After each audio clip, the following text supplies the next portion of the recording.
ঈশ্বরকে কি দর্শন করা যায়? মাস্টারের এই প্রশ্নের উত্তরে ঠাকুর শ্রী রামকৃষ্ণ বলেছেন, হ্যাঁ, অবশ্য করা যায়। মাঝে মাঝে নির্জনে বাস, তার নাম গুণগান, বস্তু বিচার, এই সব উপায় অবলম্বন করতে হয়। তখন মাস্টার প্রশ্ন করেন, কি অবস্থাতে তাকে দর্শন হয়?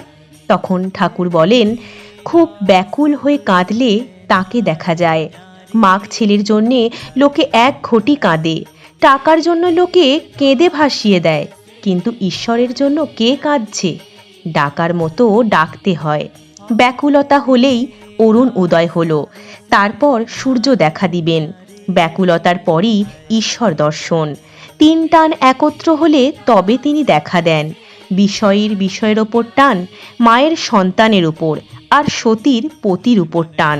এই তিন টান যদি কারো একসঙ্গে হয়, সেই জোরে ঈশ্বরকে লাভ করতে পারে। কথাটা এই, ঈশ্বরকে ভালোবাসতে হবে, ব্যাকুল হয়ে তাকে ডাকা চাই।